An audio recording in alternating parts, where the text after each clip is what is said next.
जय राधा माधव जय कुंज बिहारी।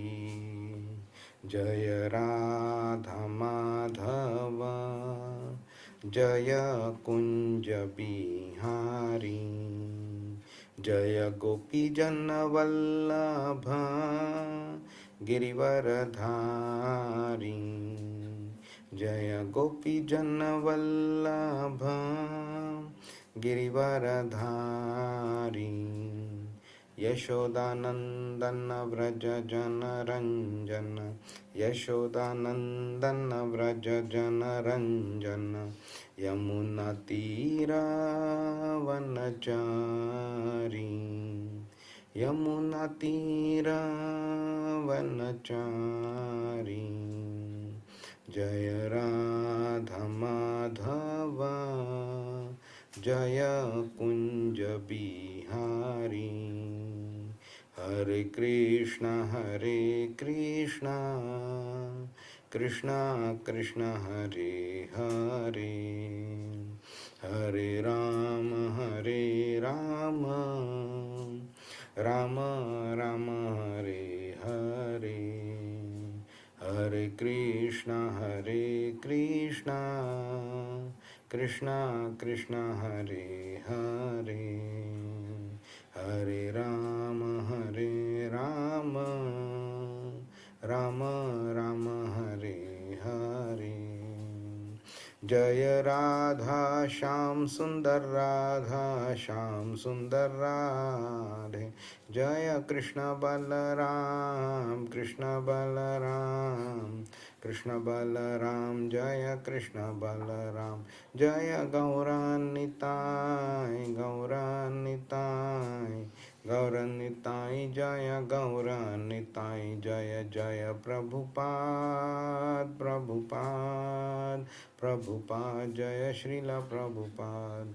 हरिनाम संकीर्तन की जय, श्रीमद् भगवद गीता की जय, श्रील प्रभुपाद की जय। ओम अज्ञानतिमिरान्धस्य ज्ञानाञ्जनशलाकया चक्षुरुन्मीलितं येन तस्मै श्रीगुरवे नमः। श्रीचैतन्यमनोभीष्टं स्थापितं येन भूतले स्वयं रूप कदा मह्यं ददाति स्वपदान्तिकं। वन्देऽहं श्रीगुरो श्रीयुतपदकमलं श्रीगुरुन् वैष्णवांश्च श्रीरूपं साग्रजातं सहगण रघुनाथान्वितां तं सजीवं साद्वैतं सावधूतं परिजनसहितं कृष्णचैतन्यदेवं श्रीराधाकृष्णपादान् सहगण ललिता श्रीविशाखान्वितांश्च। हे कृष्ण करुणा सिंधु दीनबंधु जगतपते गोपेश गोपिकाकांत राधाकांत नमोस्तुते। तप्त कांचन गौरांगी राधे वृंदावनेश्वरी वृषभानुसुते देवी प्रणमामि हरिप्रिय। वाञ्छाकल्पतरुभ्यश्च कृपा सिंधुभ्य एव च पतितानां पावनेभ्यो वैष्णवेभ्यो नमो नमः। नमो विष्णुपादाय कृष्णपृष्ठाय भूतले श्रीमते भक्तिवेदांत स्वामिनिति नामिने। नमस्ते सारस्वते देवे गौरवाणी प्रचारणे निर्विशेष शून्यवादी पाश्चात्य देशतारिणे। जय श्री कृष्ण चैतन्य प्रभु नित्यानंद श्री अद्वैत गदाधर श्रीवासादि गौरभक्तवृंद। हरे कृष्णा कृष्ण कृष्ण हरे हरे, हरे राम राम राम हरे हरे। हरे कृष्णा. कोण सांगेल आपण काय शिकलो मागच्या आठवड्यात?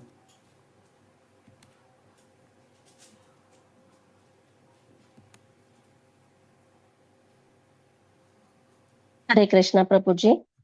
आपण मागच्या आठवड्यात 9व्या अध्यायातला 3रा श्लोक बघितलेला, ज्याच्यामध्ये जसं मी सुरुवातीला सांगितलं की श्रद्धा हा याच्यावर भगवानांनी आपल्याला महात्म्य सांगितले की का श्रद्धा हवी आणि श्रद्धा म्हणजे काय बेसिकली.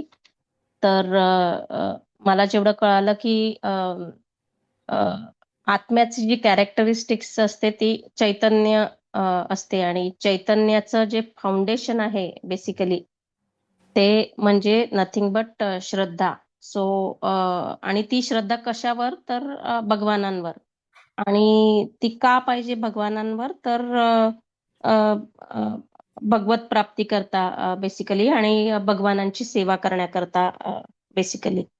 तर त्यांनी म्हणजे तुम्ही सांगितल्याप्रमाणे 2 प्रकारच्या श्रद्धा असू शकतात. एक मेकॅनिकली करून फॉलो केलेली श्रद्धा आणि एक रिअली प्रेमयुक्त श्रद्धा असं मी म्हणेन. तर मेकॅनिकली म्हणजे मला म्हणायचंय की हां, म्हणजे तुम्हाला ज्ञान नाहीये, पण तुम्ही कर्मयोग आणि ज्ञानयोगाद्वारे की कृष्णाचं महत्त्व आहे म्हणून ती फॉलो करून, श्रद्धा करून भगवानांच्या जवळ जाण्याचा एक मार्ग. That also still can take you to the भगवत प्राप्ती ओव्हर द पिरियड. पण आणि एक आहे प्रेमयुक्त श्रद्धा, की सगळं जे काय आपण करतोय ते भगवानांची इच्छा हे ॲक्सेप्ट करून पुढे जाऊन भगवानांवर प्रेम करून आणि त्यांचे दास सदैव बनून केलेली श्रद्धा म्हणजे pure I would say pure श्रद्धा म्हणजे शुद्ध श्रद्धा बेसिकली म्हणेन मी. तर आणि का करायची श्रद्धा तर आपल्याला जन्म मृत्यूच्या याच्यातून चक्रातून अडकून आपल्याला भगवानांवर प्रेम करायची गोडी लागायला पाहिजे म्हणून बेसिकली. Okay okay. आणि म्हणजे खूप खूप छान सांगितलं. ओके, थँक्यू माताजी. अजून कोणाला काही पॉइंट ऍड करायचा आहे? सुहास प्रभू, अभिनील प्रभू. हरे कृष्ण प्रभू. प्रभू, आपण ते भक्तांचे 3 प्रकार बघितले होते. हरे कृष्णा प्रभू. हा प्रभू, हरे कृष्ण. बोला प्रभू. हॅलो. हा, हरे कृष्ण प्रभू. सॉरी प्रभू, थोडं लेट झालं मला. हा प्रभू, आपण बघितलं की फेथ इज व्हेरी इम्पॉर्टंट, आणि फेथ जर नसलं तर there is a chances of downfall. बरोबर. हा एक मुद्दा होता. आणि हा. दुसरं म्हणजे जे क्लास बघितले आपण भक्तांचे 3 क्लासेस. हा तर एक कनिष्ठ भक्त असतो, म्हणजे तर तो काही हेतूने भक्ती करत असतो, म्हणजे त्याच्या मनात काहीतरी लाभ या हेतूने तो भक्ती करत असतो. तर त्यांचे अशी कॅटेगरी म्हणजे भक्त असतात, त्यांचे चान्सेस जास्त असतात डाऊनफॉलचे.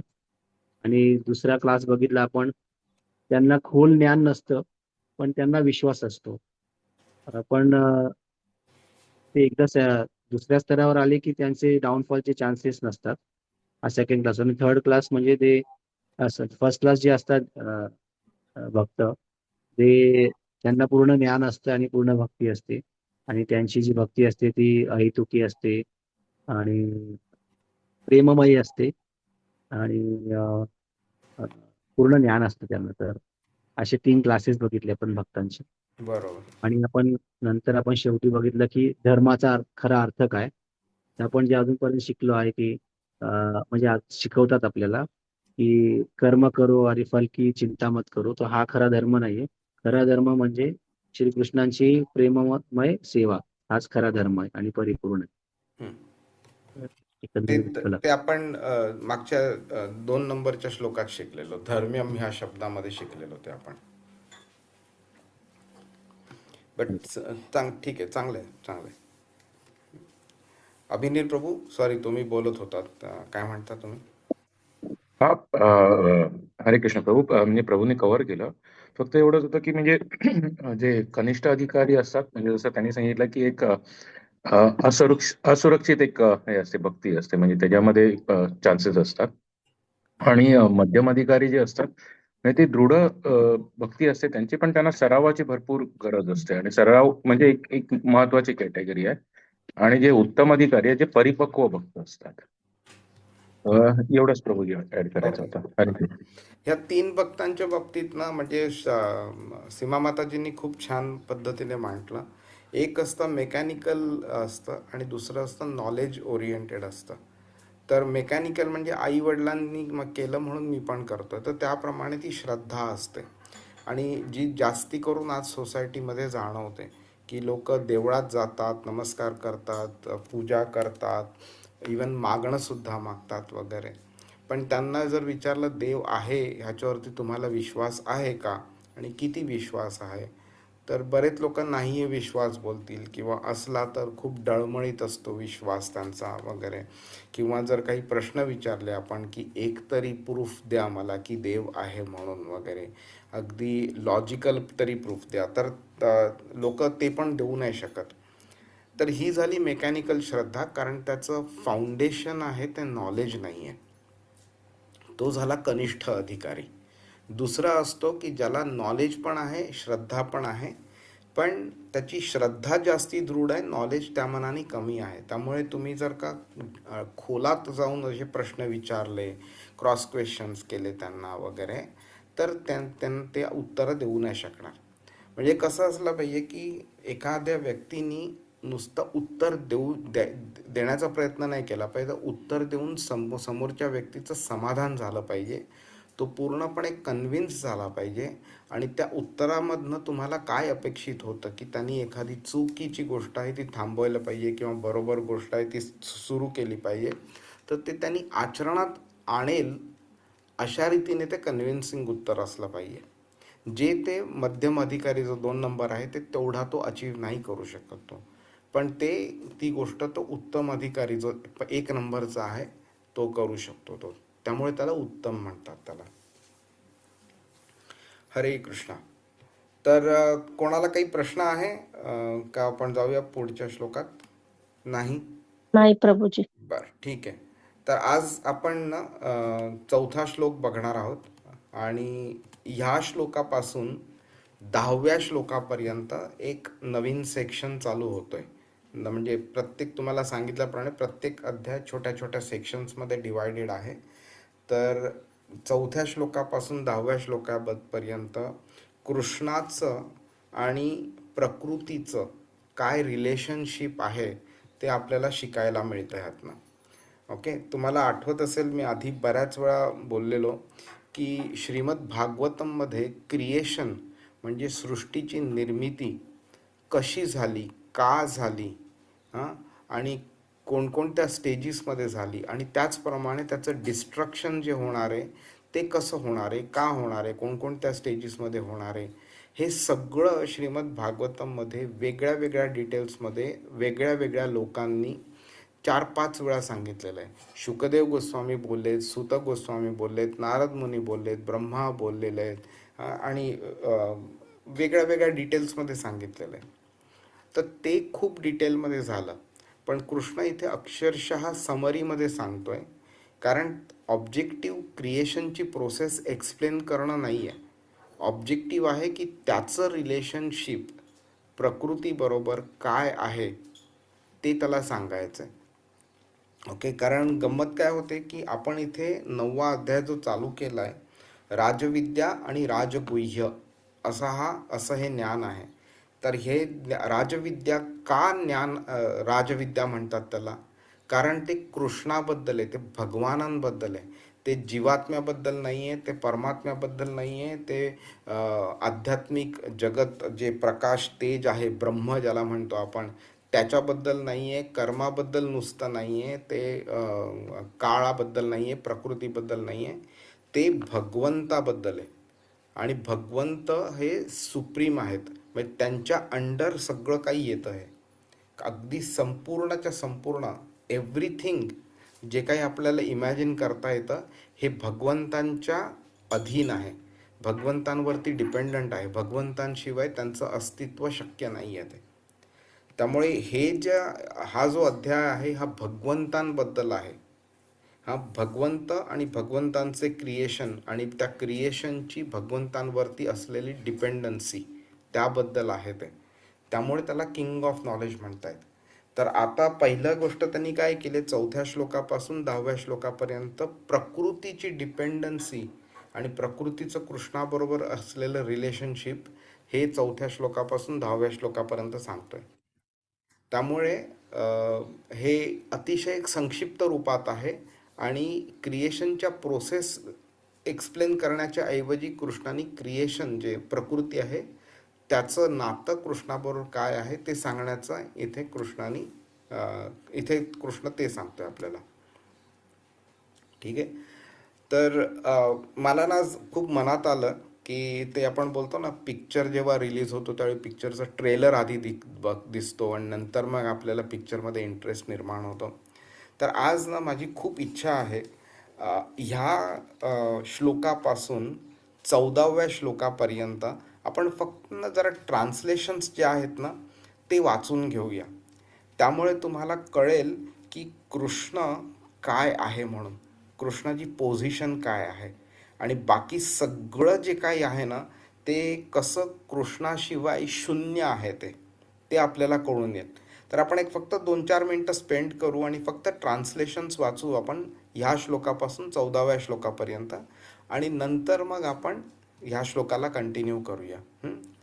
तर ओके, हा श्लोक आधी आपण हे करून घेऊया, बोलून घेऊया आणि नंतर मग 14व्या श्लोकापर्यंत आपण ट्रान्सलेशन वाचू आपण. मया ततमिदं सर्वं जगदव्यक्तमूर्तिना मत्स्थानी सर्वभूतानि न चाहं तेष्वस्थितः. अनुवाद. हरे कृष्णा. हरे मी कृष्ण. माझ्या अव्यक्त रूपाद्वारे हे सर्व जगत व्यापले आहे.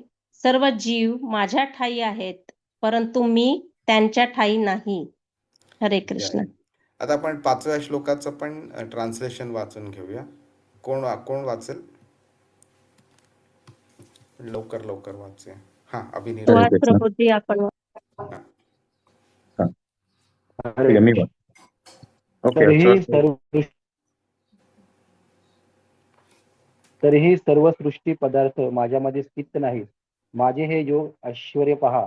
जरी सर्व जीवांचा पालन पोषक करता आणि सर्वव्यापी मी आहे, तरी सुद्धा मी ह्या व्यक्त सृष्टीचा अंश नाही. मी स्वतःच सर्व सृष्टीचे उगम स्थान आहे. हरे कृष्ण. एकेका शब्दावरती ना थोडं म्हणजे लक्ष देऊन समजण्याचा प्रयत्न करा की कसा कृष्ण बोलतोय.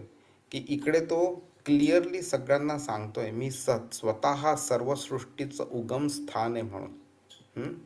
ते रिलेशनशिप बघा तो दाखवतोय कसं. हा, अभिनीत प्रभू. हरे कृष्ण. ज्याप्रमाणे सर्वत्र वाहणारा बलशाली वायू सदैव आकाशामध्ये स्थित असतो, त्याचप्रमाणे सर्व सृष्ट प्राणी माझ्यामध्ये स्थित असल्याचे जाण. जय. हरे कृष्ण. हां, मी वाचून घेतो पुढचं म्हणजे पटकन वाचता येईल. हे कौंतेया, कल्पाच्या अंती सर्व भौतिक अभिव्यक्ती माझ्या प्रकृतीमध्ये प्रवेश करतात आणि नव्या कल्पाच्या आरंभी माझ्या शक्तीमध्ये मी पुन्हा त्यांना निर्माण करतो. तुम्हाला आठवत असेल, कल्प म्हणजे एक सहस्त्र चतुर्युग. सत्ययुग, त्रेतायुग, द्वापारयुग, कलियुग असं एक चतुर्युग झालं. असे एक सहस्त्र चतुर्युग म्हणजे एक कल्प झालं. आणि जेव्हा ते डिस्ट्रक्शन क्रिएशन होतं त्यावेळेचं कृष्ण बोलतो इकडे. संपूर्ण भौतिक सृष्टी माझ्या अधीन आहे. माझ्या इच्छेनेच ती पुन्हा पुन्हा व्यक्त होते आणि माझ्या इच्छेनेच शेवटी तिचा प्रलय होतो.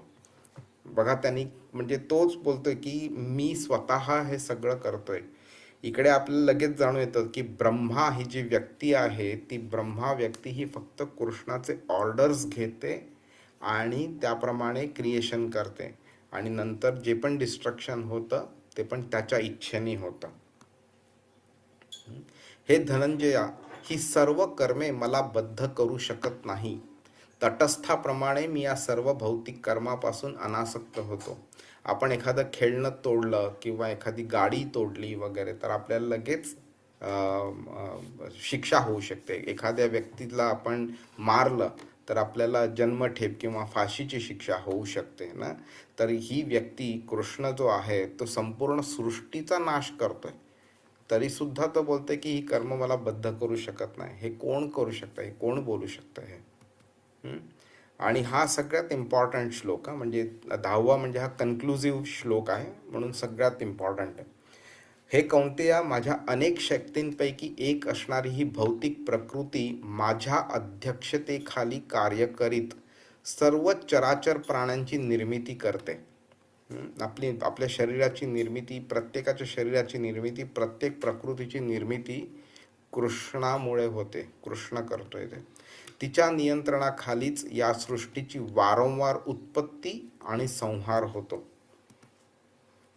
आता जे हे ज्ञान दिलंय ते ज्ञान ज्यांना समजत नाही त्यांच्याबद्दल 11व्या आणि 12व्या श्लोकात सांगितलंय, आणि ज्यांना समजतं त्यांच्याबद्दल 13व्या आणि 14व्या श्लोकात सांगितलंय. जेव्हा मी मानव सदृश्य रूपामध्ये अवतीर्ण होतो तेव्हा मूर्ख लोक माझा उपहास करतात. अस्तित्वातील सर्व वस्तूंचा परम अधीश्वर म्हणून माझे दिव्य स्वरूप ते जाणत नाहीत. याप्रमाणे जे मोहित झालेले असतात ते राक्षसी आणि नास्तिकवादी मतांकडे आकर्षित होतात. अशा मोहित अवस्थेमध्ये त्यांची मुक्तीची आशा, त्यांची सकाम कर्मे आणि त्यांचे ज्ञान हे सर्व निष्फळ होते. किती इम्पॉर्टंट आहे बघा. हे पार्था, मोहित न झालेले महात्मे जन दैवी प्रकृतीच्या आश्रयाखाली असतात. हे ते भक्तीमध्ये पूर्णपणे युक्त झालेले असतात, कारण ते मला सृष्टीचे आदी कारण आणि अविनाशी पुरुषोत्तम श्री भगवान म्हणून जाणतात. म्हणजे आपल्याला फक्त कृष्णाला असं जाणायचं आहे की मग बस आपण दैवी प्रकृतीच्या खाली जाऊ शकतो. हे महात्मेजन सतत माझे कीर्तन करीत, दृढ निश्चयाने प्रयत्न करीत आणि मला वंदन करीत भक्तिभावाने नित्य माझी उपासना करतात. किती सुंदर आहे बघा. ह्यामध्ये संपूर्ण आपल्याला समजून येतं ह्या श्लोकांमध्ये की कृष्ण कोण आहे, प्रकृती काय आहे, इतर गोष्टी काय आहेत, आणि कृष्णाचं त्यांच्याबरोबर रिलेशनशिप काय आहे, कसा तो सुप्रीम आहे हे तो सांगून जातोय. आणि ह्या ज्ञानाला किती महत्त्व आहे. हे ज्ञान असलं आपल्याकडे तर आपण कृष्णाची उपासना करू शकतो, त्याला वंदन करू शकतो आणि आपला मार्ग कृष्णाकडे जाण्याचा मोकळा होऊ शकतो. हरे कृष्ण. तर आता ह्या श्लोकामध्ये आपल्याला काय शिकायला मिळतंय, तर इकडे कृष्ण 3 गोष्टींबद्दल आपल्याला सांगतोय आपल्याला. ओके, तर हा श्लोक जो आहे ना आपण 3 भागांमध्ये डिवाइड करू शकतो. मया ततमिदम सर्वम जगत अव्यक्त मूर्तीना हा एक भाग झाला. म्हणजे काय बोलतोय की जगत अव्यक्त मूर्तीना म्हणजे हे संपूर्ण जगत जे आहे, सर्वम जगत आहे ते त्याच्या अव्यक्त मूर्तीना, त्याच्या अव्यक्त रूपाद्वारे ते मया ततमिदम सर्वम तो व्यापलं गेलंय. त्यांनी कृष्णाने व्यापलंय त्याच्या अव्यक्त मूर्तीद्वारे. आपण अव्यक्त मूर्तीना म्हणजे काय ते आपण शिकून घेऊया. मग काय बोलतोय दुसरा भाग म्हणजे मत्स्थानी सर्व भूतानी, माझ्या स्थानी सर्व भूत आहेत. न चाहम तेष्वस्थिता, परंतु मी त्यांच्या ठाई नाही. आता हा थोडा कन्फ्यूज होऊ शकतो आपल्याला, कारण त्याच्याच पुढच्या श्लोकामध्ये 5व्या श्लोकामध्ये तो काय बोलतोय न च मत्स्थानी भूतानी. आता इकडे काय बोललाय तो मत्स्थानी सर्व भूतानी, मत्स्थानी सर्व भूतानी बोलतोय आणि 5व्या श्लोकात बोलतोय न च मत्स्थानी भूतानी. तर आपण हे कन्फ्युजन कसं आहे ते आपण ते शिकून घेऊया, ते कसं ॲड्रेस करायचं ते. तर ह्या 3 भागांमध्ये हे जे डिवाइड केलं आहे हा श्लोक, त्याच्यामुळे आपण समजू शकतो की कृष्ण इथे आपल्याला काय सांगतोय. अव्यक्त मूर्तीना म्हणजे तुम्हाला आठवत असेल मी नेहमी तुम्हाला सांगायचो की कृष्ण परम सत्य त्याला जे समजायचं असेल तर 3 स्टेजेसमध्ये समजलं जातं.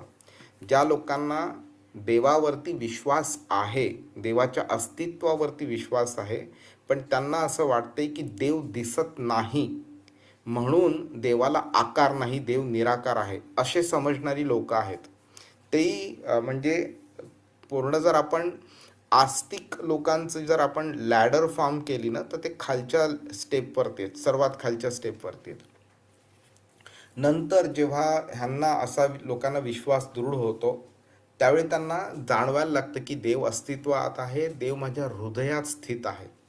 ओके, ते त्यांना परमात्मा रूपाची जाणीव होते. आणि अजूनही वरच्या लेवलची लोक आहेत त्यांना जाणवतं की देव भगवान लेवल आहे, देव भगवान आहे, भगवंताच्या लेवलवरती त्यांना विश्वास होतो, त्यांना ते समजायला लागतं. ओके, तर ह्या तिन्ही स्टेजेसची ओळख इथे कृष्ण करून देतोय. जेव्हा तो जगद अव्यक्त मूर्तीना म्हणतोय तेव्हा तो त्याचं बोलतोय की मी सगळं जग माझ्या अव्यक्त स्वरूपाने व्यापलं गेलंय. नंतर मत्स्थानी भूतानी जेव्हा बोलतोय त्यावेळी तो परमात्म्याची ओळख करून देतो आपल्याला, आणि नचाहम तेष्वस्थिता म्हणजे तो भगवान ह्या स्वरूपाची आपल्याला ओळख करून देतो इकडे. त्यामुळे हा श्लोक जो आहे ना, हा जर आपल्याला नीट समजला ना, तर आपल्याला जी वेगळ्या वेगळ्या प्रस्तरांवरती जी लोक आहेत सोसायटीमध्ये, त्यांच्या वेगळ्या वेगळ्या प्रकारची जी वर्शिप आहे ती का आहे, कशी आहे, ते ह्यातनं समजू शकतं. बरं, आता आपल्याला असं वाटेल की एवढ्या 3 कॅटेगरीचीच लोक आहेत म्हणून पूजा करणारी, पण तसं नाही आहे. तुम्हाला तुमच्या मनात प्रश्न असेल की आपण फक्त 14व्या श्लोकापर्यंत ट्रान्सलेशन का वाचलं, 15व्या श्लोकाचं का नाही वाचलं? तर 15व्या श्लोकामध्ये कृष्ण अजून अशा 3 प्रकारच्या लोकांबद्दल आपल्याला ओळख करून देतो, जे अजून वेगळ्या पद्धतीने पूजा करतात.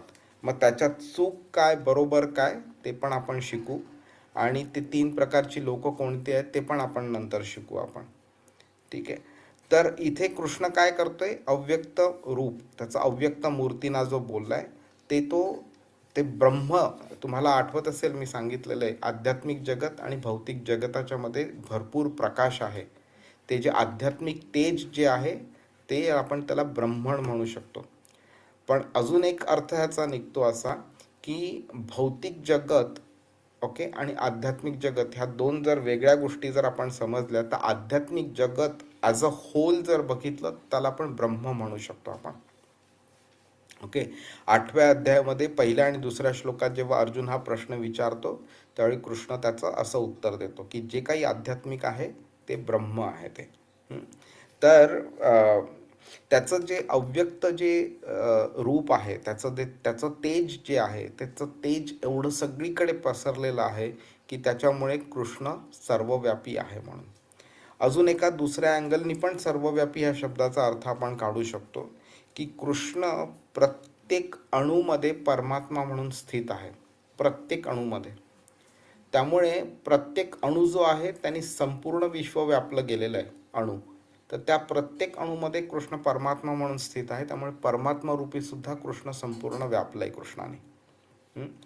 तर हे जे कृष्णाचं रूप आहे त्याच्याबद्दल जे ज्ञान आहे आणि ते संपूर्ण आनंदाने भरलेलं आहे ते. त्यामुळे काय होतं आहे की आपण जोपर्यंत भक्ती चालू करत नाही ना, तोपर्यंत हा आनंद आपल्याला एक्सपिरियन्स होऊ शकत नाही. आणि जर का भक्ती नसेल आणि आपण आपल्या भौतिक इंद्रियांच्या द्वारे कृष्णाला समजायचा प्रयत्न केला तर तो नेहमी आपल्या आकलनाच्या पलीकडेच राहू शकतो तो. आणि मत्स्थानी सर्व भूतानी म्हणजे सर्व भूते, सर्व जीव जे आहेत ते माझ्यामध्ये स्थित आहे, की सगळं काही जे आहे ते कृष्णाच्या शक्तीमध्ये अस्तित्वात आहे. अशी कोणतीही गोष्ट नाही जी कृष्णाच्या शक्तीच्या बाहेर आहे म्हणून. तुम्हाला आठवत असेल 7व्या अध्यायाच्या 6व्या श्लोकात पण कृष्णाने ह्याचं उत्तर दिलं आपल्याला, आणि बहुतेक 12व्या श्लोकात पण त्याचं उत्तर दिलं आपल्याला. कृष्णाने सांगितलं की 2 प्रकारच्या शक्ती आहेत. एक तर भौतिक शक्ती आहे, त्याला अपरा प्रकृती म्हणतात, आणि एक आध्यात्मिक शक्ती आहे ज्याला पराप्रकृती म्हणतात. तर कृष्णाने सांगितलंय की कोणतीही गोष्ट चराचर असो किंवा अचर असो, जीवित असो किंवा निर्जीव असो, किंवा कोणतीही एनर्जी असो, ती ह्या 2 प्रकृतींच्या अंडर आहे. कोणतीही अशी गोष्ट नाही जी ह्या 2 प्रकृतींच्या बाहेर आहे म्हणून. ओके. आणि तो बोलतो की ह्या दोन्ही प्रकृती माझ्या कंट्रोलमध्ये आहेत. त्यामुळे इथे आपल्याला लगेच समजू शकतं की जे काही अस्तित्वात आहे ते मत्स्थानी सर्व भूतानी, जे काही असे ते कृष्णाच्या शक्तीमध्ये अस्तित्वात आहे ते. आणि मत्स्थानी सर्व भूतानीमुळे आपण परमात्मा स्वरूप आपल्याला समजू शकतं. त्या परमात्मा ही जी स्टेज आहे, हे जे एक फॉर्म आहे कृष्णाचं, त्याच्याबद्दल इथे इंडिकेशन आपल्याला मिळतं. तो प्रत्येक जीवाच्या हृदयात हृदयामध्ये आहे, तो स्थित आहे तो. आणि तो हृदयामध्ये बसून तो काय करतोय, तर आपल्या प्रत्येक ॲक्शन्स, आपल्या प्रत्येक थॉट्स जे आहेत, ओके, सगळे विचार, सगळी कर्म, त्यांचा तो साक्षी आहे. आणि एखादी बरोबर गोष्ट जरी करायची असली किंवा चुकीची गोष्ट जरी करायची असली तर त्याला परमिशन देण्याचं काम सुद्धा तोच करतोय. ओके, तर ह्या श्लोकाचं सार थोडक्यात आपण जरा बघून घेतलं. तर आता कृष्ण इथे आपल्याला काय 3 गोष्टी ब्रह्मण, ब्रह्म, परमात्मा आणि भगवान या 3ही फॉर्म्स जे कृष्णाचे आहेत त्या तिन्हीबद्दल एका श्लोकामध्ये आपल्याला संपूर्ण माहिती देतोय आपल्याला तो.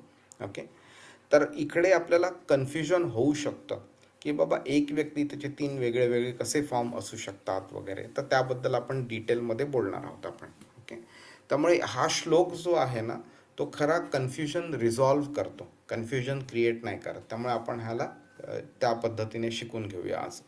ओके, तर आता मी हे स्किप करतो, आपण बोललो ह्याबद्दल. ओके, अव्यक्त मूर्तीना. आता आता हा शब्द जो आहे ना तो आपल्याला थोडं कन्फ्युजन क्रिएट करू शकतो आपल्याला, की एक गोष्ट अव्यक्त जर आहे तर ती मूर्ती कशी असू शकते, आणि जर मूर्ती आहे म्हणजे त्याला रूप आहे तर मग ते अव्यक्त कसं असू शकतं. ओके, तर आपण भौतिक दृष्टिकोनातनं जर विचार केला तर रूप म्हणजे काय, तर ज्या गोष्टी, ज्या क्वालिटीज, ज्या कॅरेक्टरिस्टिक्सद्वारे आपण कोणाला जाणू शकतो किंवा कोणाला बघू शकतो आपण, राईट. तर एखादी जर व्यक्ती दिसत नसली तर आपण बोलतो तुझं रूप दिसत नाही आहे मला. तर म्हणजेच काय की त्याला रूप नाही असं नाही आहे, आपण बोलतो मला रूप दिसत नाही आहे. आता हवा जी असते त्याला रूप नाही आहे ना, आपण बोलतो ना त्याला रूप नाही आहे, फॉर्म नाही आहे हवाला. तर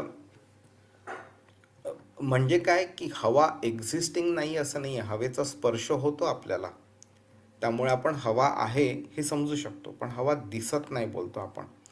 तर आता इथे अव्यक्त आणि मूर्तीना असं एकत्र वापरल्यामुळे तो विरोधाभासी वाटू शकतो. का असा गोंधळ निर्माण होतो, कारण रूप म्हटलं की आपण नेहमी आकाराशी कम्पेअर करतो आपण.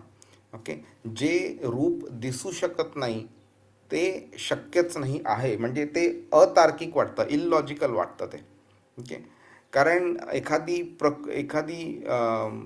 प्रतिकृती किंवा पुतळा वगैरे जर काही असलं तर आपल्याला ते लगेच जाणवून येतं की ते अस्तित्वात आहे, कारण ते आपल्याला दिसतंय, ते एखाद्या पदार्थापासून बनलंय आणि तो पदार्थ दिसतोय आपल्याला. त्यामुळे कृष्णाचं रूप जे आहे ते जेव्हा तो अव्यक्त म्हणतो त्यामुळे आपलं जे आत्तापर्यंत रूप ह्या शब्दाबद्दल जे नॉलेज निर्माण झालं आहे त्या नॉलेजला आपल्याला एक चॅलेंज मिळते.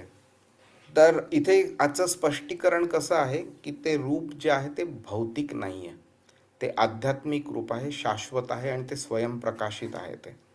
त्यामुळे ते आपली जी इंद्रिय जी आहेत ही भौतिक इंद्रिय आहेत, स्थूल इंद्रिय आहेत, त्यांच्या आकलनाच्या पलीकडे आहे ते. त्यामुळे तो अप्रकट आहे. तो तुम्हाला आठवत असेल आपण अव्यक्त ह्या क्रिएशन, डिस्ट्रक्शन, मॅनिफेस्टेशन आणि अनमॅनिफेस्टेशन, अव्यक्त आणि व्यक्त आणि क्रिएशन आणि डिस्ट्रक्शन ह्याबद्दल आपण डिटेलमध्ये डिफरन्स बघितलेला.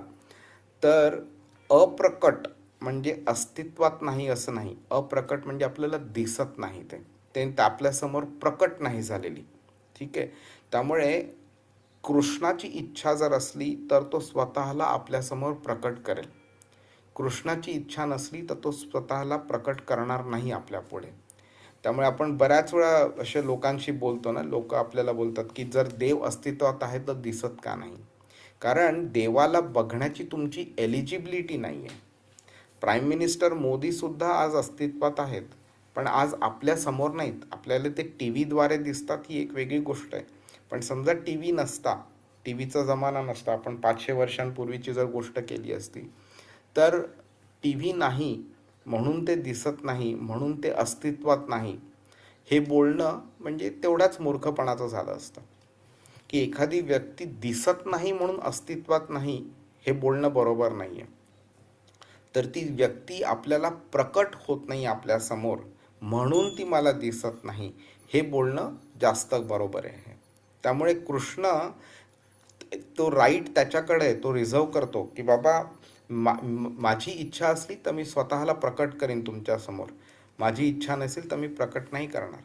आणि तेच तो आपण ते 11, 12, 13, 14 ह्यांचं ट्रान्सलेशन वाचलं ना आपण, त्याच्यात सुद्धा तो तेच बोलतोय की मी मानव रूपामध्ये जेव्हा येतो त्यावेळी माझं रूप ही लोक ओळखू शकत नाहीत, त्यामुळे त्यांना वाटतं की हा मी एक ऑर्डिनरी माणूस आहे म्हणून, आणि ते त्याप्रमाणे माझ्याशी वागतात. त्यामुळे त्यांना माझं खरं अस्तित्व, मी परम अधीश्वर आहे या जगताचा, ते समजू शकत नाही. का तर त्यांची बुद्धी तोकडी असते. त्यांच्या बुद्धीचा इतकं विस्तार झालेला नाही आहे की ते कृष्णाला ओळखू शकतील म्हणून. ओके, इकडे आणि कृष्ण तेच सांगतो, जोपर्यंत तुमची इंद्रिय भौतिक लेवलवरती काम करतायत तोपर्यंत तुम्ही मला समजू शकणार नाही. जेव्हा तुम्ही भक्ती चालू कराल आणि तुमच्या इंद्रियांना प्युरिफाय कराल ग्रॅज्युअली, तेव्हा तुम्ही मला हळूहळू ओळखू शकाल. त्यामुळे आपण हाच जो लॉजिक आहे जर आपण एक्सटेंड केला ना, तर आपल्याला कळेल की जेवढी व्यक्त शुद्ध तेवढं तो भगवानांच्या जवळ असतो. जेवढी व्यक्ती अशुद्ध असते तेवढी ती भगवानांच्यापासून लांब असते. त्यामुळे एखाद्या व्यक्तीला जर का भगवान नाही असा ठाम विश्वास झाला तर तो नास्तिक आपण म्हणतो त्याला, राईट. ती नास्तिक व्यक्ती भगवानांच्या अजूनही जास्तीत जास्त लांब असते ती. ओके, एखादी व्यक्ती जर का त्यांना वाटलं की भगवान निराकार आहे, ते खरोखर खरं म्हणजे ते चांगलं नाही तसा विश्वास असणं, पण तरीसुद्धा त्याला थोडे होप्स आहेत, कारण तो निदान भगवानांच्या अस्तित्वावरती तरी त्याला विश्वास आहे. त्यामुळे ते जरा त्यापेक्षाही तरी जरा चांगलं आहे ते म्हणून. त्यामुळे जेव्हा आपण नास्तिक लोकांना भेटतो त्यावेळी आपण समजू शकतो की ही लोक नास्तिक का आहेत, कारण ते जास्तीत जास्त स्थूल इंद्रियांच्या लेवलवरती विचार करता येते. त्यांचे इंद्रियांना अजून प्युरिफाय करणं आवश्यक आहे.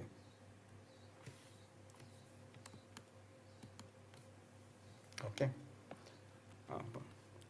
तर हा अव्यक्त हा जो शब्द आहे ना, हा 8व्या अध्यायामध्ये पण आलेला आहे बऱ्याच वेळा, आणि ह्या 9व्या अध्यायाच्या ह्या श्लोकामध्ये सुद्धा आलाय. तर ह्या 2 ठिकाणी हा जो शब्द आलाय, त्या दोघांमध्ये डिफरन्स काय आहे ते जाणून घेऊया आपण पटकन.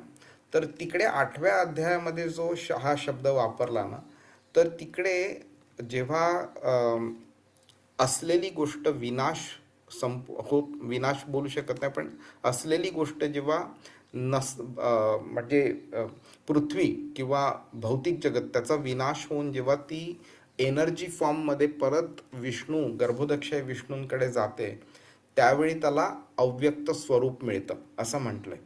ठीक आहे. किंवा एक अव्यक्त असाही आहे की जेव्हा 21व्या श्लोकात कृष्णाने स्वतःच्या धामाबद्दल वर्णन केलंय, त्यावेळी तो बोललाय की ते अव्यक्त आहे, म्हणजे असं नाहीये की ते अस्तित्वात नाहीये किंवा ते निराकार रूपात आहे. ते तसं नाहीये. ते आपल्या इंद्रियांना ते दिसू शकत नाहीये, म्हणून त्याला अव्यक्त म्हटलेलं आहे. आणि इथे 9व्या अध्यायाच्या ह्या 4थ्या श्लोकामध्ये कृष्ण आपल्या आकलनाबद्दल वर्णन करतोय. म्हणजे तो हे नाही बोलत आहे की मी भगवंत ह्या रूपामध्ये तुम्हाला दिसत नाहीये, किंवा ब्रह्मण आध्यात्मिक जे तेज आहे ते तुम्हाला दिसत नाहीये म्हणून मी एक्झिस्ट करत नाही, म्हणून मी अस्तित्वात नाही, असं नाही बोलत आहे. तो बोलते की तुमचं आकलन करण्याची जी शक्ती आहे ती शक्ती खूप कमी आहे. त्यामुळे तुम्ही माझ्या लेवलला असलेल्या गोष्टींबद्दल तुम्हाला आकलन होत नाहीये, जे आध्यात्मिक आहे त्यांचं आकलन तुम्हाला होत नाहीये. तर अशा रीतीने ह्या 2 एकाच शब्दाचा 2 वेगळ्या ठिकाणी केलेला वापर, त्यांचा अर्थ वेगळा वेगळा आहे.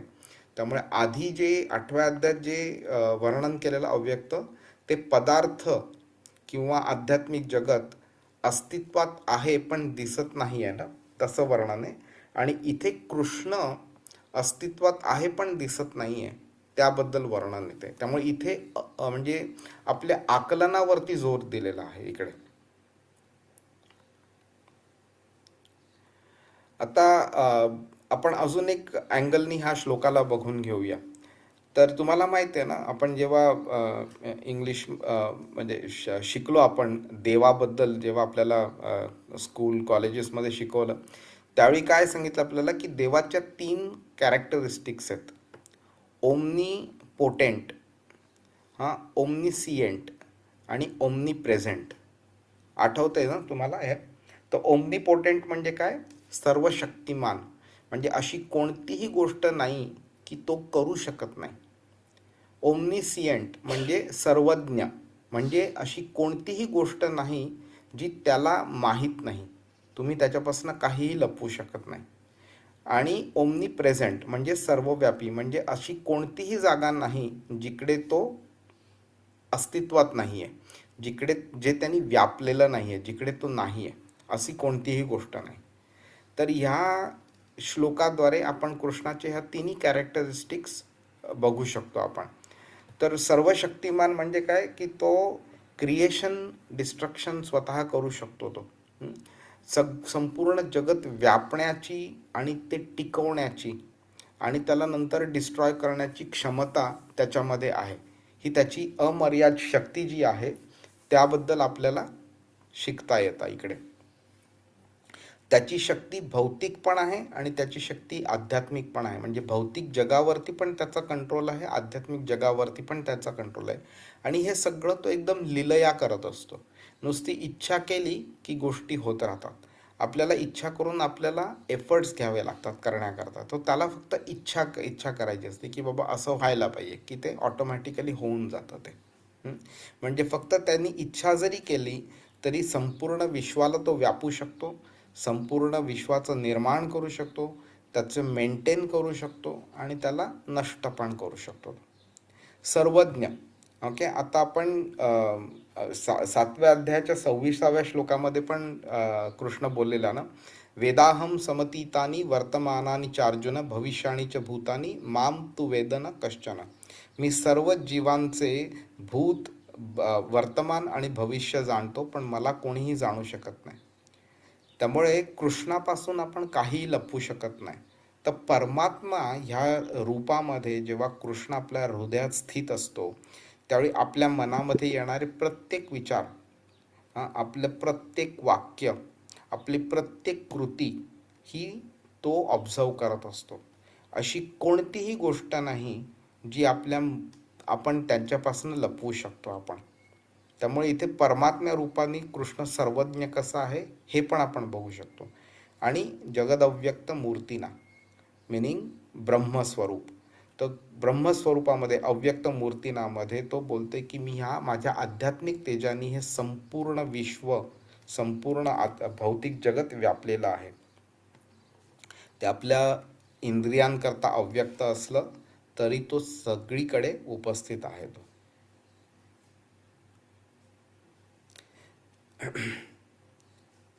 आता आपण ह्याबद्दल बोललेलं आहे, तर एक असं संक्षिप्त रूपात जरा फक्त बघून घेऊया की हे जे अव्यक्त मूर्तीनं हा जो शब्द आहे तो कृष्णाचं परमसत्य जे आहे त्याचं पण अवैयक्तिक म्हणजे निराकार असं रूपचा ते पैलू आपल्याला दर्शवतो तो.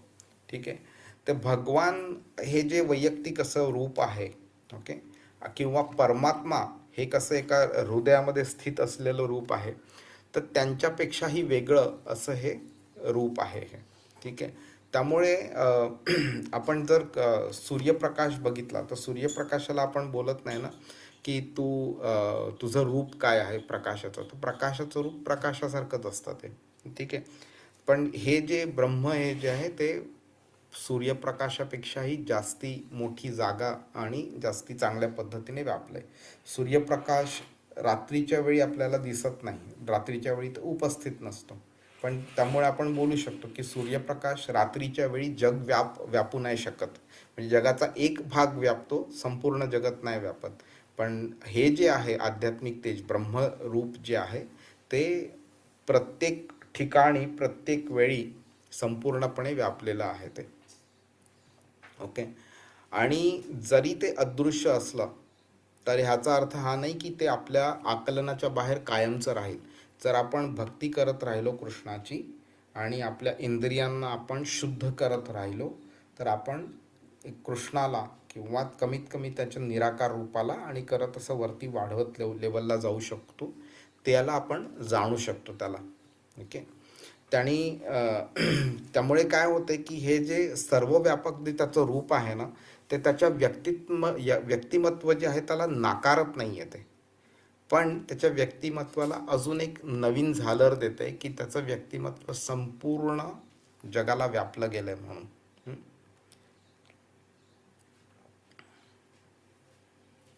आपण एक सूर्यप्रकाशाचं उदाहरण घेऊ म्हणजे आपल्याला कळेल की हे व्यापणं म्हणजे काय असतं म्हणून. आणि तर आपण सूर्याच्याकडे आपण बघतो ना, सूर्य नेहमी एका ठिकाणी राहतो, परंतु त्याची किरणं जी आहेत ती सर्वत्र पसरलेली आहेत. आपण बोलत नाही ना की सूर्य स्वतः उतरला खाली आणि म्हणून प्रकाश आला. तर सूर्याची जी किरणं आहेत त्याच्यामुळे प्रकाश संपूर्ण आलेला आहे, आणि म्हणजे कृष्णाची किरणं सर्वत्र पसरलेली आहेत. ओके. त्यामुळे त्या प्रकाशामुळे आणि त्या किरणांमुळे सगळे जीव जंतू जे आहेत आणि त्यांचं जी काय एनर्जी आहे, हीट आहे, प्रकाश आहे, जे काय आहे हे संपूर्ण आपल्याला मिळत राहतं. पण हे मिळाल्यामुळे सूर्याचं जे सोर्स आहे, स्रोत जो आहे तो कमी होत नाही आहे. तसंच कृष्ण त्याच्या धामामध्ये आहे तरीसुद्धा त्याची ऊर्जा जी आहे, हे जी आध्यात्मिक तेज जे आहे हे संपूर्ण विश्वात पसरलेलं आहे.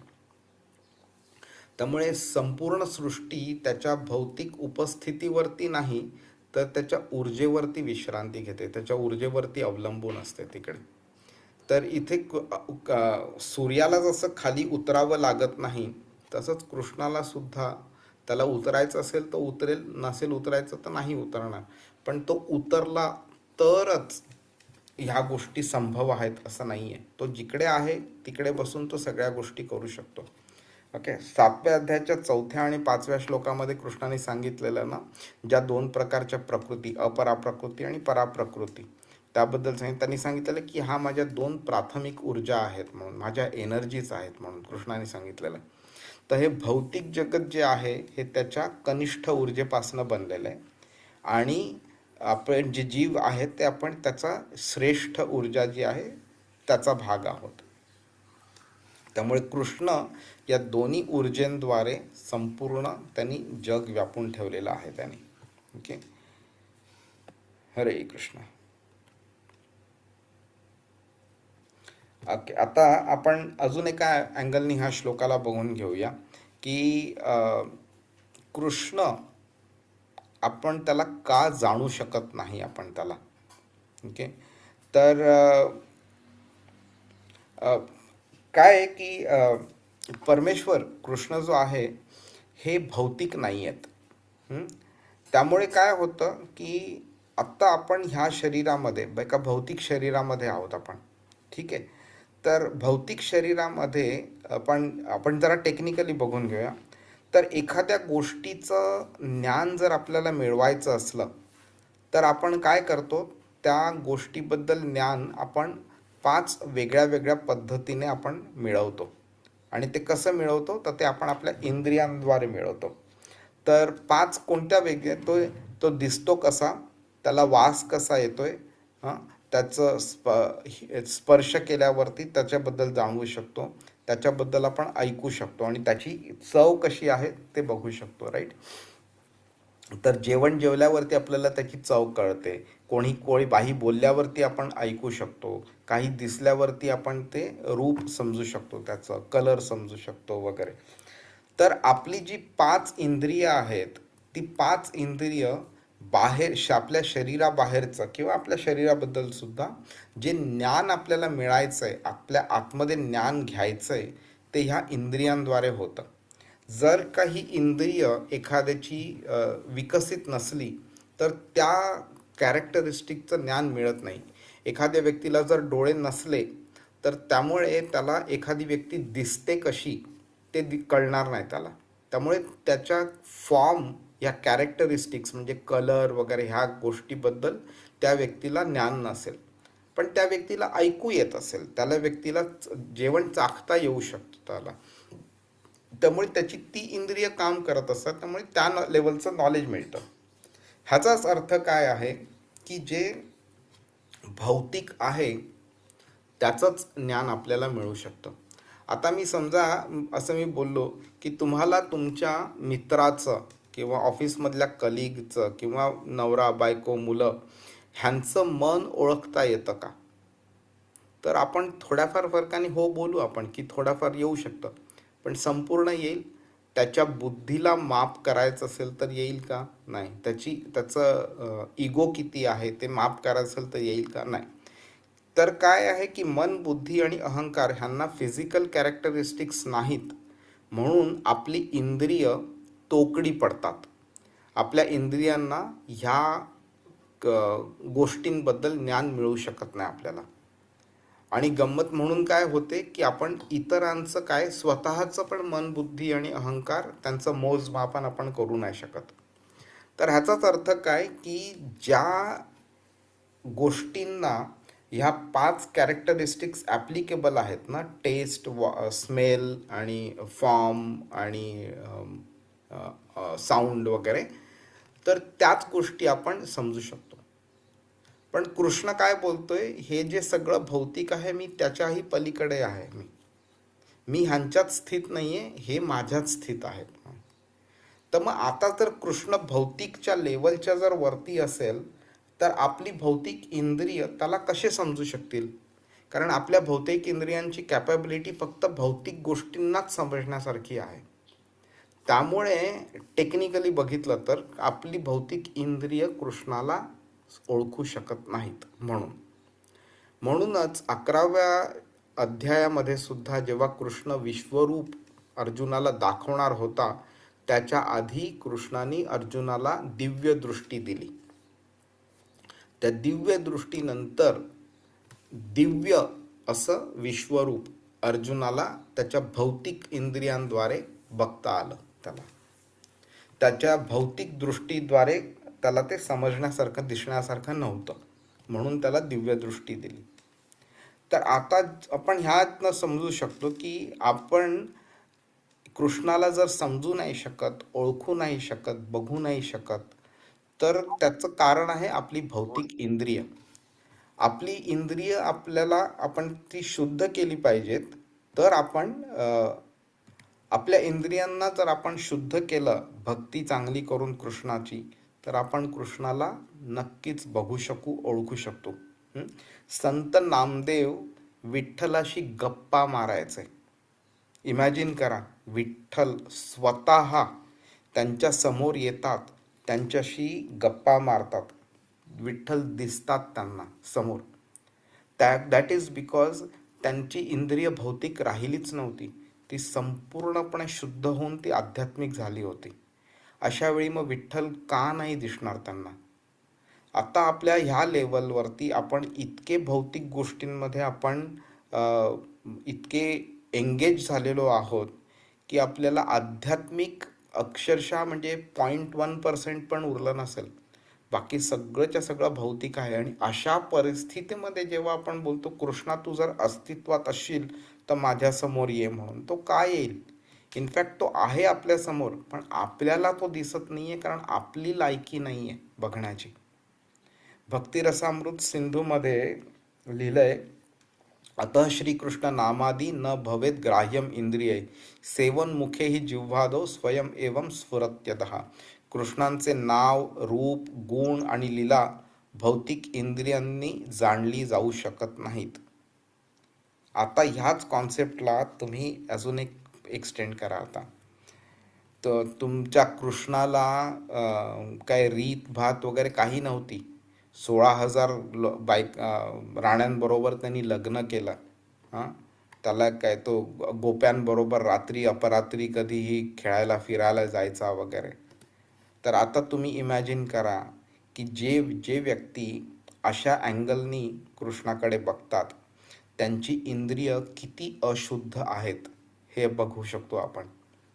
त्यामुळे कृष्ण 4थ्या अध्यायाच्या 9व्या श्लोकात बोलतोय, जन्म कर्मच मे दिव्यम एवं यो वेत्ती तत्वतः त्यक्त्वा देहम पुनर्जन्म नैति मामेति सोर्जुन. जी व्यक्ती तत्वतः अगदी शुद्धपणे संपूर्ण सत्य, माझं जन्म आणि माझे कर्म ह्यांना त्याचं हे जो जाणू शकेल तत्वतः, त्या व्यक्तीला पुनर्जन्म घ्यायची गरज पडत नाही. तर आता आपण समजू शकतो की जर का पुनर्जन्म मिळवायचा नसेल, म्हणजे मिळून द्यायचा नसेल, तर आपल्याला आपली इंद्रिय शुद्ध करणं आवश्यक आहे आणि ते फक्त भक्तीद्वारे पॉसिबल आहे ते. ओके. कृष्ण फक्त तेव्हाच आणि फक्त त्याच व्यक्तींसमोर प्रकट होतो जे निस्वार्थ आहेत आणि शुद्ध सेवा भक्ती करत आहेत, त्याच्यामध्ये गुंतलेले असतात. जी व्यक्ती त्यांची पवित्र नाव आणि नाम संकीर्तन म्हणजे करत असतं किंवा प्रसाद ग्रहण करतो, अशा व्यक्तीलाच कृष्ण स्वतः प्रकट होतो. ओके. आणि आपली इंद्रिय जशी जशी आध्यात्मिक होतात तसं तसं कृष्ण आपल्याला जास्ती जाणवायला लागतो आपल्याला. ओके. हरे कृष्ण. ओके. हां, हे एक छान होतं. तर ब्रह्मसंहितामध्ये ना ब्रह्मानी जेव्हा कृष्णाची स्तुती केली त्याच्यामध्ये 38व्या श्लोकात त्यांनी लिहिलं आहे, प्रेमांजन छुरित भक्ती विलोचनेनं संत सदैव हृदयेषु विलोकयंती. तर बोलतात की ज्या भक्तांचे डोळे प्रेमाने म्हणजे भक्तीने अंजन घातले आहेत, ओके, प्रेमाचं भक्तीचं अंजन ज्यांच्या डोळ्यात घातलेलं आहे, ते कृष्णांना सतत आत आणि बाहेर पाहू शकतात ते. आणि म्हणूनच प्रेम नाही, भक्ती नाही, विश्वास नाही, श्रद्धा नाही, निष्ठा नाही, ज्ञान पण नाही कृष्णाबद्दल, अशा व्यक्ती, असे भौतिकवादी लोक कृष्णांना कसे पाहू शकतील आणि कसे जाणू शकतील. तर एखादा राजा जो असतो ना, तर आपण जसं सूर्यप्रकाशाचं एक्झाम्पल घेतलं तर सूर्य कसं एका ठिकाणी स्थित आहे आणि त्याचा प्रकाश सगळीकडे पसरला आहे, तसाच एखादा राजा किंवा प्राईम मिनिस्टर वगैरे जो असतो तो कसा एका ठिकाणी बसलेला असतो आणि तिकडनं तो सगळं कमांड करतो आणि सगळ्या गोष्टी इम्प्लिमेंट करतो ना.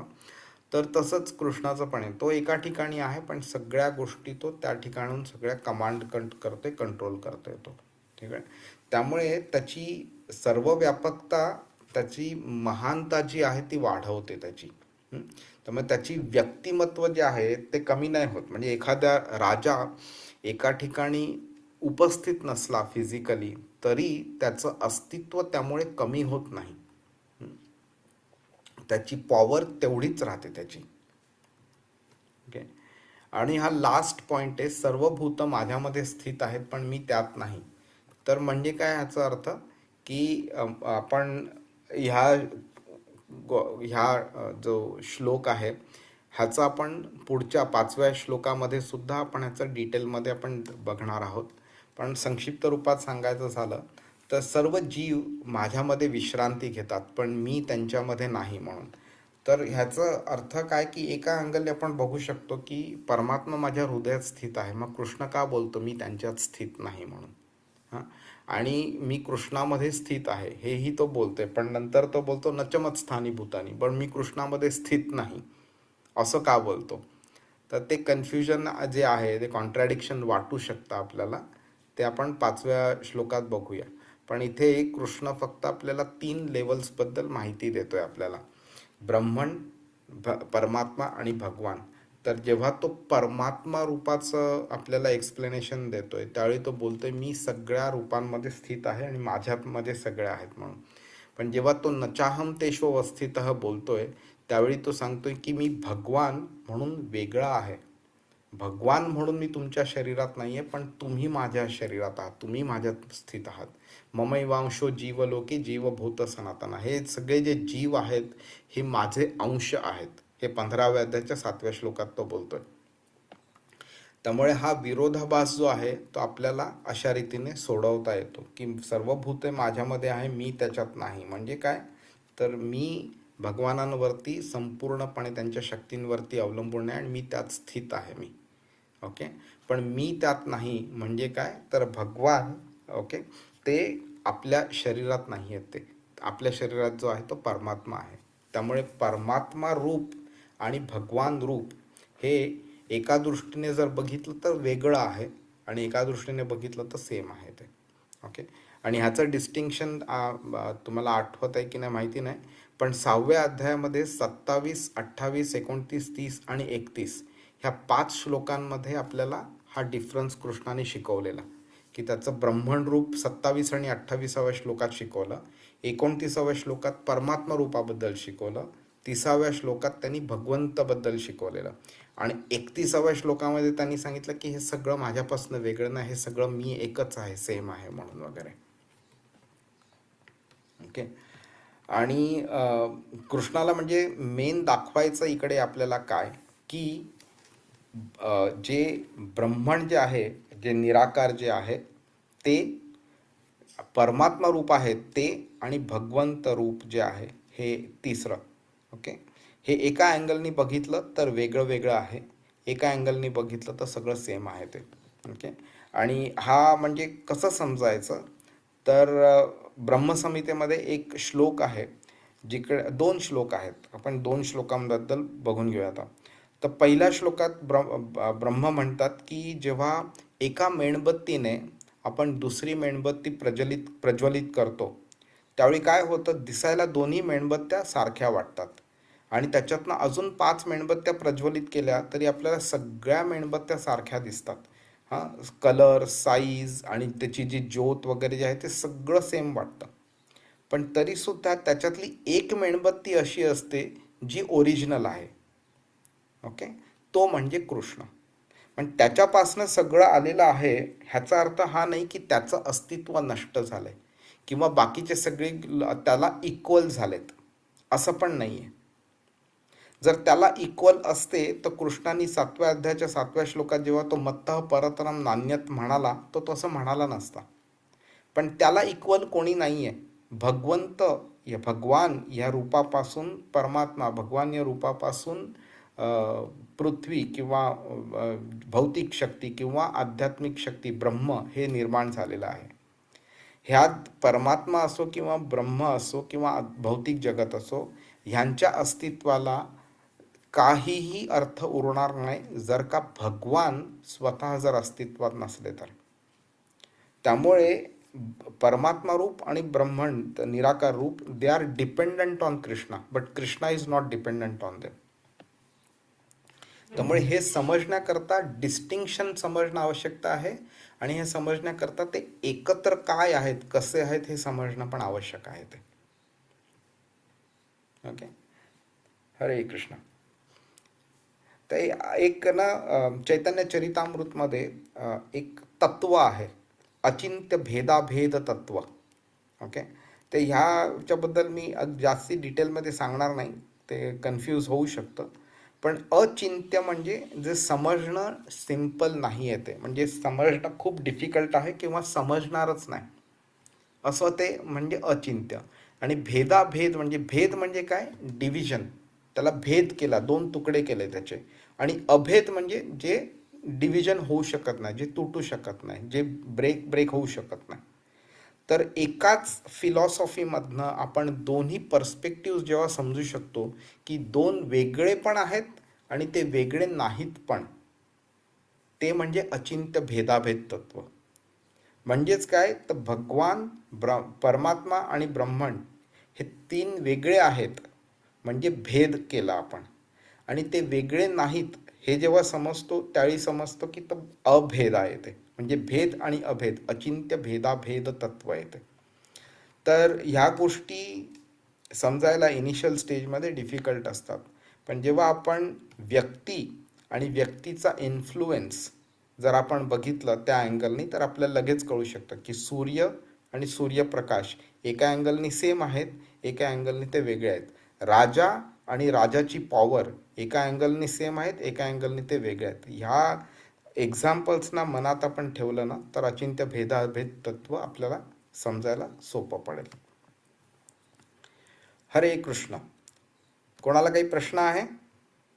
नाही प्रभूजी, आपण मागचे जे अध्याय होते त्याच्यामध्ये जसं बल म्हणा किंवा बुद्धी म्हणा किंवा त्याच्यामध्ये पण कृष्ण भगवानांनी आपल्याला सांगितलं होतं की कसं तुम्हाला ते वाटत असतं तुमचं आहे, पण ते ऍक्च्युली मी तुमच्यामध्ये बरोबर. आहे. नंतर मागच्या अध्यायामध्ये पण 9व्या श्लोकामध्ये ह्याच पद्धतीने आपल्याला सांगायचा प्रयत्न केलाय की मी कसा सर्वज्ञ, व्हेरी गुड. पुरातन आणि असं सगळं.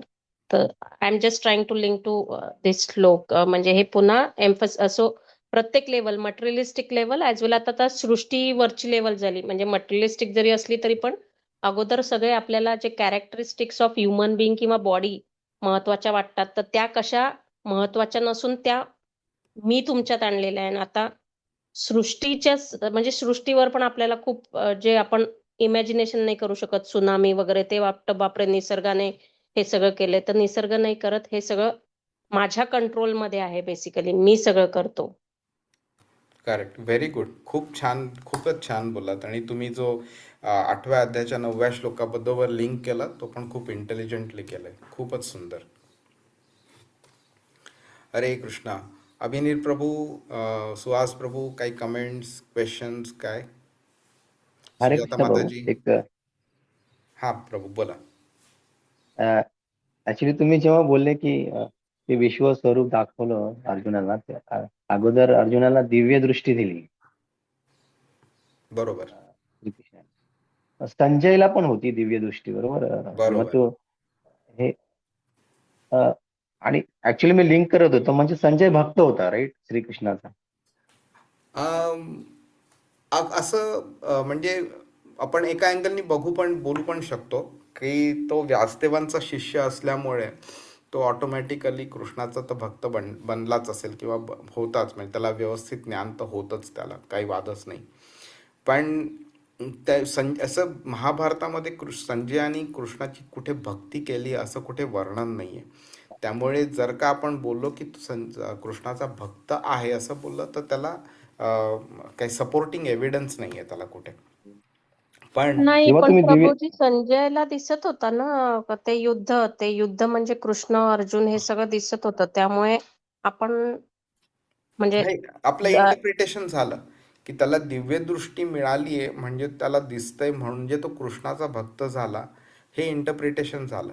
पण द फॅक्ट की तो व्यासदेवांचा शिष्य होता, it self is sufficient for him to become Krishna's भक्त आणि कृष्णापर्यंत जाणं. आणि त्यांनी 18व्या अध्यायाच्या 78व्या श्लोकामध्ये, म्हणजे शेवटच्या भगवद्गीतेच्या शेवटच्या श्लोकामध्ये त्यांनी सांगितलंय ना, तिकडे त्यांनी त्याचं ज्ञान पण प्रदर्शन केलंय. यत्र योगेश्वर कृष्ण यत्र पार्थो धनुर्धर. तर तिकडे जो बोला की जिकडे कृष्ण आहे, जिकडे अर्जुन आहे, तिकडे हे सगळे विक्ट्री वगैरे सगळ्या तिकडे आहेत म्हणून वगैरे. तर त्याच्यावरनं आपल्याला कळू शकतं की त्याला कृष्णाचं व्यवस्थित ज्ञान पण मिळालेलं. त्यामुळे तो कृष्णाकडे जाणार ॲज अ भक्त बनून हे तो ऑब्व्हियस होता. फक्त आपण प्रभू त्याला ऍक्च्युली असं विदाऊट सपोर्टिंग एव्हिडन्स त्याला भक्त आहे असं बोलणं म्हणजे मला ते पटलं नाही. पण भक्त बनणार हे तर गॅरंटीड आहे, तर ऑब्व्हियसली.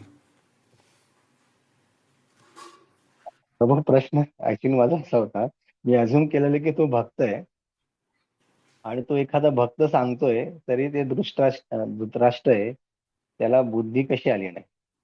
हो. म्हणजे कारण भक्तांचा संघ असल्याने माणूस हे होऊन जातो, म्हणजे कृष्ण भावनामृत होतो आणि संजय त्याला सांगतोय, तरी त्याची जी बुद्धी होती ती उजळली नाही, हा माझा प्रश्न होता.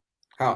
ते म्हणजे कसं आहे की म्हणूनच ते आपल्याला धृतराष्ट्र आणि दुर्योधन ह्यांच्या उदाहरणांद्वारे आपल्याला कृष्णाने शिकवलेलं आहे की जोपर्यंत तुम्ही तुमच्या अहंकाराचा आणि तुमच्या स्वत्वाचा त्याग करत नाही, चुकीचा मार्गाचा त्याग करत नाही, जोपर्यंत तुम्ही माझ्याकडे येण्याचा प्रयत्न करत नाही, तोपर्यंत तुमची आध्यात्मिक प्रगती शक्यच नाही आहे. आणि आध्यात्मिक प्रगती करण्याकरता पहिलं पाऊल कृष्णाकडे टाकणं आपल्याला गरजेचं असतं. कृष्णाची गरज नाही आहे आपण त्याच्याकडे यावं म्हणून. आपली गरज आहे आपण कृष्णाकडे जावं. आणि हे जोपर्यंत आपल्याला समजत नाही, जोपर्यंत आपण आपल्या भौतिक गोष्टींना, आपल्या शरीराला, आपल्या कुटुंबाला, आपल्या संपत्तीला कवटाळून धरलेलं असतं ना आपण, तोपर्यंत आपण कृष्णाकडे जाणं शक्यच नसतं. आणि हे त्यांच्या ह्या उदाहरणांद्वारे कृष्णाने आपल्याला शिकवलेलं आहे आपल्याला. आणि गंमत म्हणजे कसं आहे की कृष्णाने डायरेक्टली किंवा इनडायरेक्टली इधर विदूर, द्रोणाचार्य, भीष्म ह्यांच्याद्वारे त्यांना नेहमी उपदेश केलेला, पण त्यांनी ऐकण्याचं नाही हेच ठरवलेलं त्यांनी. त्यामुळे त्यांचं काय होणार होतं हे ऑलरेडी निश्चित झालेलं. तर ते त्याप्रमाणे तो रोल प्ले करत होते आणि ते ऐकण्याचं नाही हे त्यांनी ठरवलेलं. आणि तुम्हाला अशी धृतराष्ट्र आणि दुर्योधन आज सुद्धा आपल्या जगात सापडतील अजून. तुम्ही किती लोकांना उपदेश, तुम्ही जेव्हा तुम्ही भगवद्गीता इतर लोकांना शिकवायला चालू कराल ना, त्यावेळी तुम्हाला जाणवतील अशी भरपूर लोक सोसायटीमध्ये आहेत म्हणून, की जे नाही म्हणजे नाही, ऐकणारच नाहीत ते. तर एकेकाचं नशीब असतं. आपण आपलं कर्तव्य करायचं, उपचार हे करण्याचा म्हणजे काय म्हणतात त्याला, उपदेश करायचा प्रयत्न करायचा. ऐकलं कोणी, शिकलं कोणी तर ठीक, नाहीतर कृष्ण आहे बघून घ्यायला. पण प्रभू एकदाच सांगायचं बरोबर, कारण तुम्ही मध्ये सांगितलेलं जे नास्तिक असतात त्यांना सांगणं, पण म्हणजे एकदा प्रयत्न करायचा, नंतर त्यांना पुन्हा प्रयत्न पण नाही ते कसं आहे ना प्रभू, एकदा आपण जेव्हा ह्या मार्गावरती चालायला चालू करू ना, त्यावेळी आपल्याला जाणवतं की बाबा ॲट व्हॉट स्टेज आपण स्टॉप केलं पाहिजे प्रीचिंग करणं किंवा कंटिन्यू करायचं. जर का व्यक्ती ऐकायलाच तयार नाही आहे, तुमच्याकडे दुर्लक्ष करते किंवा कृष्णाबद्दल चुकीच्या गोष्टी, चुकीचे शब्द वापरते वगैरे, तर मग त्यावेळी स्टॉप करायचं. जर तुम्हाला वाटते की थोडा रिसेप्टिव्ह आहे वगैरे किंवा अजून त्याला ऐकण्याची इच्छा आहे, तर यू कॅन कंटिन्यू. फक्त एवढंच आपल्याला काळजी घेतली पाहिजे की आपल्या उपदेशामुळे त्याची अधोगती वाढली नाही पाहिजे. त्याची म्हणजे कृष्णापासून लांब जाण्याची इच्छा अजून प्रबळ नाही झाली पाहिजे आपल्या उपदेशामुळे. तेवढी काळजी घेतली पाहिजे.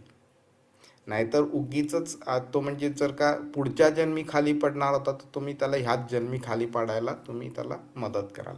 तसं नाही व्हायला पाहिजे. हरे कृष्ण. हरे कृष्ण. हरे कृष्ण. तर भेटूया आपण पुढच्या आठवड्यामध्ये. हरे कृष्ण. हरे कृष्णा. दंडवत प्रणाम प्रभूजी. प्रणाम. हरे कृष्ण. हरे कृष्ण. हरे कृष्ण. Hare Krishna